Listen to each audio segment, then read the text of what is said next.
Have you ever felt a strange kind of peace when you were completely alone, while everyone else seemed to fear it? When the world never stops talking, when your phone keeps buzzing, when every notification feels like someone tugging at your mind, have you ever wished everything would just go quiet? There are people who find calm not in the noise, but in the quiet rhythm of their own company. They don't see solitude as loneliness. They see it as a return to the part of themselves the world made them forget. Maybe you've felt it too. That quiet ache beneath the surface, not pain exactly, but a kind of emotional fatigue.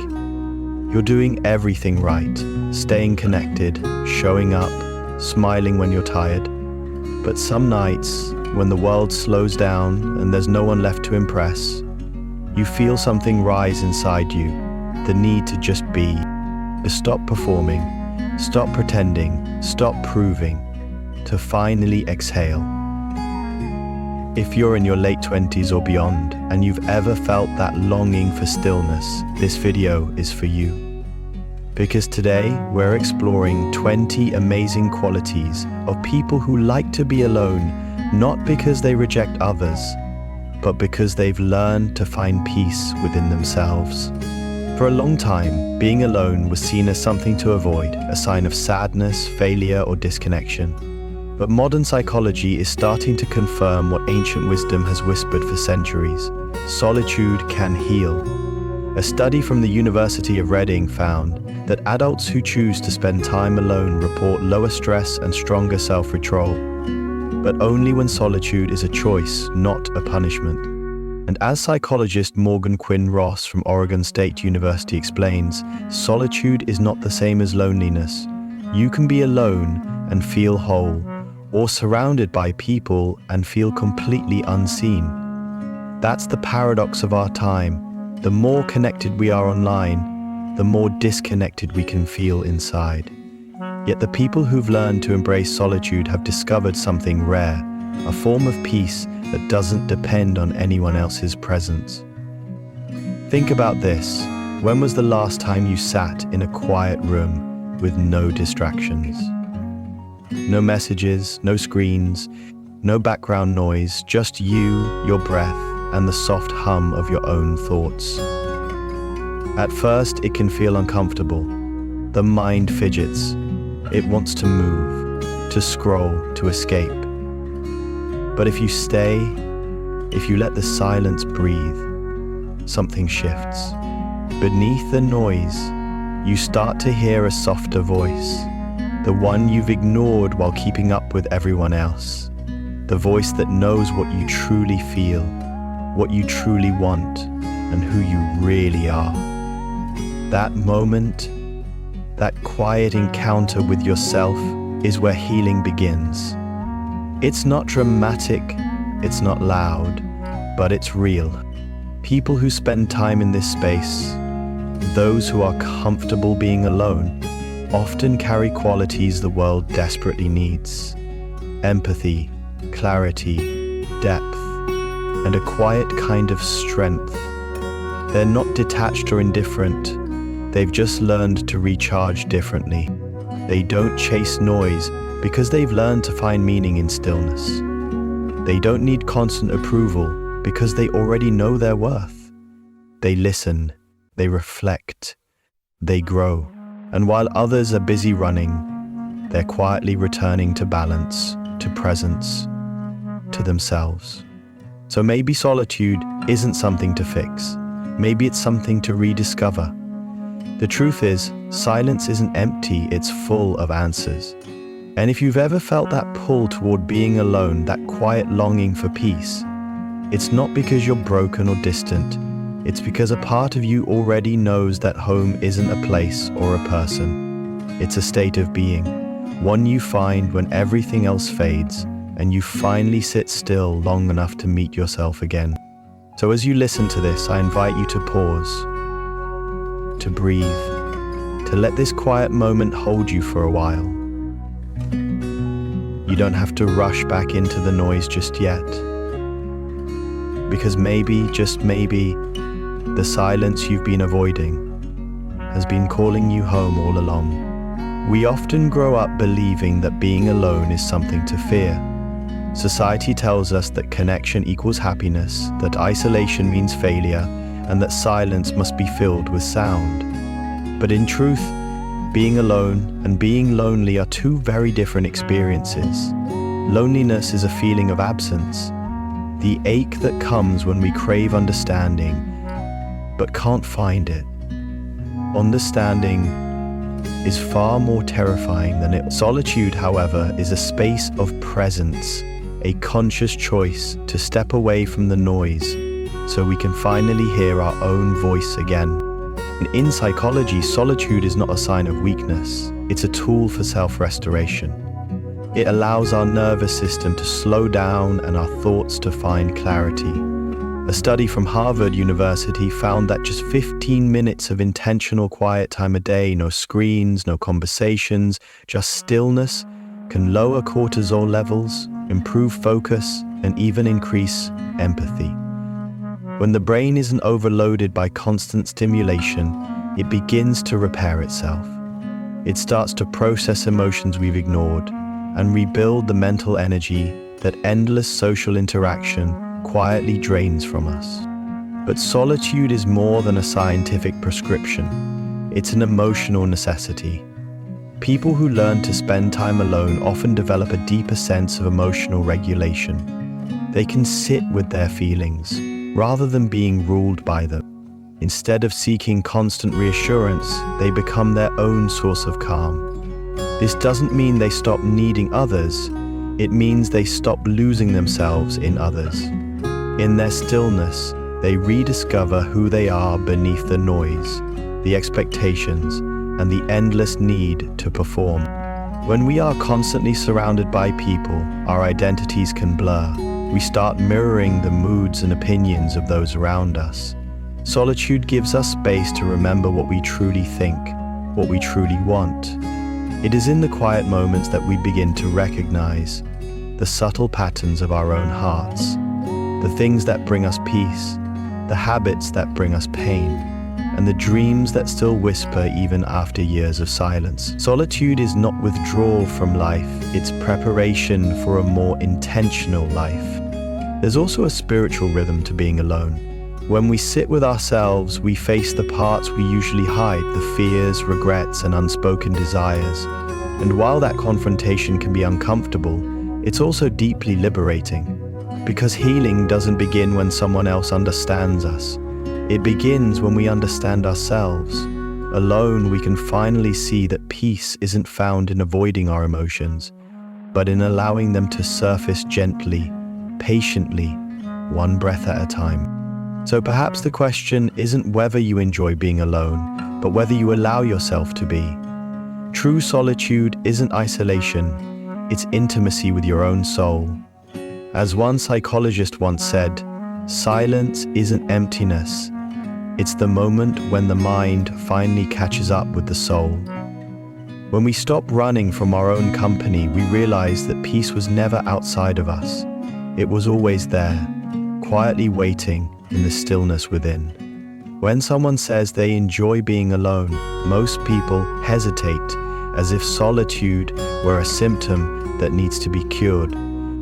But those who have learned to sit quietly with themselves know something others often miss. Silence is not the absence of life, it's the presence of awareness. Solitude doesn't make them strange, it makes them strong. And within that stillness lie 20 extraordinary qualities that quietly shape their inner world. 1. Deep self-awareness. They know who they are and who they are not. Because they spend time reflecting, they can name their emotions instead of being controlled by them. Psychologists call this metacognition, the ability to observe your own mind. Example, after a breakup, instead of drowning in distractions, they journal about what they felt, what patterns reappeared, and what they want to do differently. That practice of inner witnessing becomes the foundation of genuine growth. 2. Emotional independence. They don't depend on others to feel at peace. Where many people chase validation through likes, messages, or constant company, they find calm within themselves. Studies from the University of Chicago show that people comfortable with solitude exhibit lower social anxiety and higher emotional stability. Example, they can enjoy a quiet dinner alone without feeling embarrassed, not because they don't care, but because they know their worth isn't measured by who sits beside them. 3. Quiet strength. Their resilience is forged in silence. They've faced themselves, their fears, regrets, and insecurities without running away. When life hits hard, they retreat inward, process, and return clearer. Think of someone losing a job. Instead of panicking, they use solitude to plan, to grieve, and to rebuild. Their quiet strength isn't showy, but it endures when everything else collapses. 4. Comfort with silence. Most people rush to fill silence, afraid of what might surface. But those who love solitude see silence as sacred space. In that stillness, ideas unfold, emotions settle, and the noise of the world finally fades. Example, during a long commute, they don't need to blast music, they use that time to breathe, to think, to observe.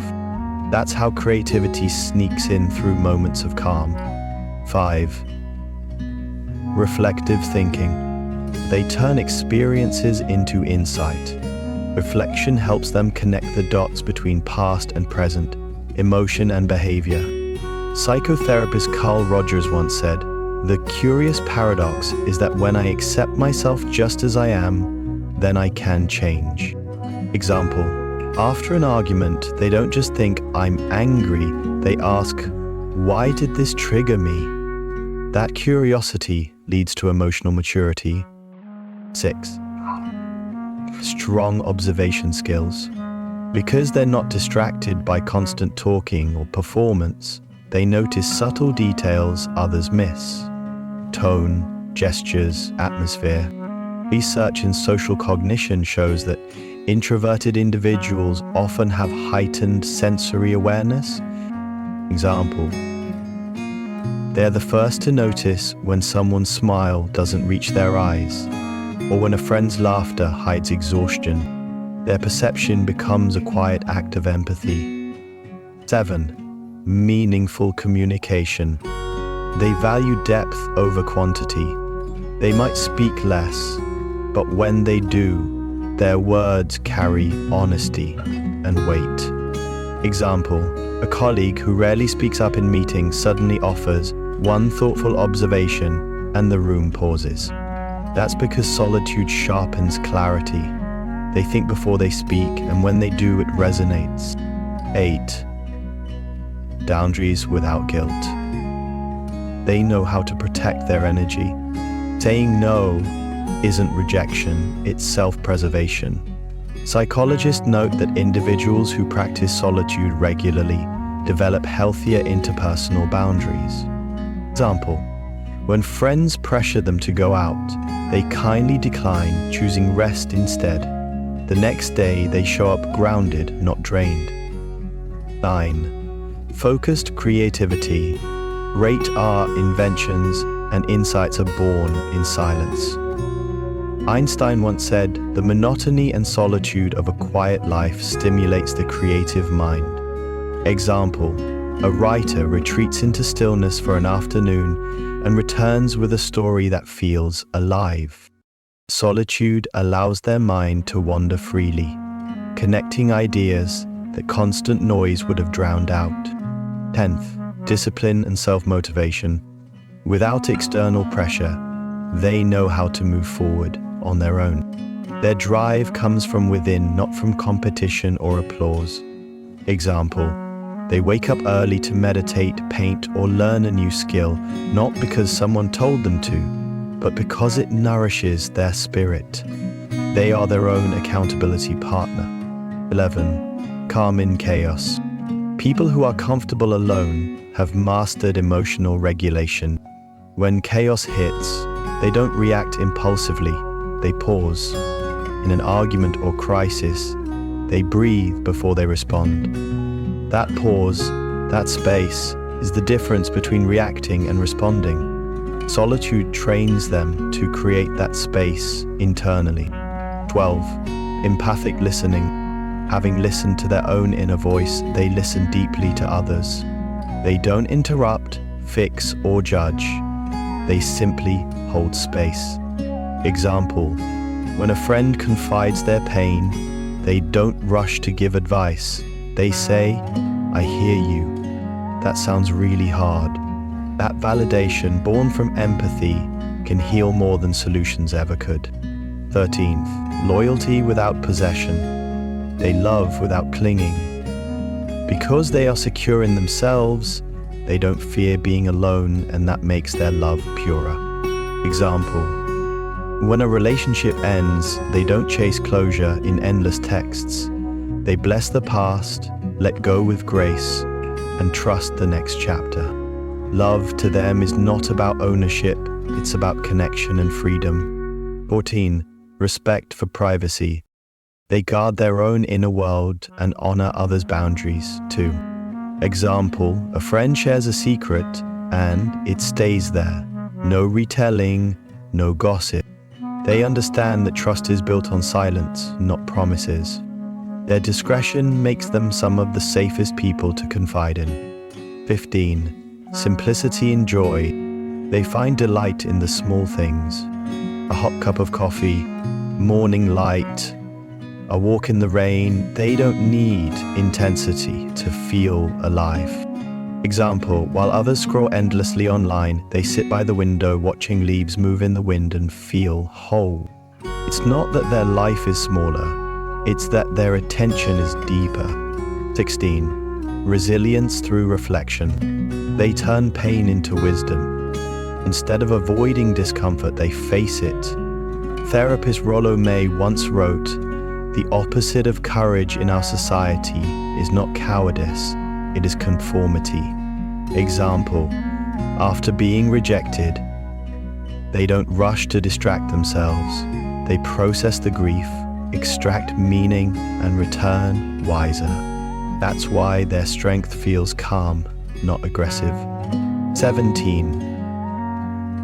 Authenticity over approval. They've stopped trying to please everyone. They'd rather be misunderstood for who they are than loved for who they're not. Example: in a group conversation, if everyone agrees but they don't, they calmly express their truth. No drama, just honesty. Solitude has taught them that inner peace matters more than popularity. 18. Deep gratitude. When life slows down, gratitude expands. Example: they might whisper "thank you" while watching the sunrise or while breathing after a long day. Their solitude has trained them to see blessings hidden in ordinary moments, to realize that what they already have is enough. 19. Presence and mindfulness. They live slower but more consciously. They aren't lost in past regrets or future worries. Example: when eating, they taste. When walking, they notice. When breathing, they feel. That awareness makes even small experiences sacred, and the world feels more vivid around them. Transformative healing. For them, solitude is not escape, it's return. It's the space where they meet their pain gently, forgive their mistakes, and rebuild from within. Example: someone healing from trauma might spend quiet evenings writing letters they'll never send, crying softly, then breathing again. That process doesn't isolate them, it restores them. And when they step back into the world, they do so lighter, kinder, more whole. In a society that praises busyness, these people remind us that silence has value, that retreating inward isn't withdrawal, but renewal. They show us that solitude isn't loneliness, it's self-connection. And when you learn to love your own company, you stop begging the world to complete you because you already are.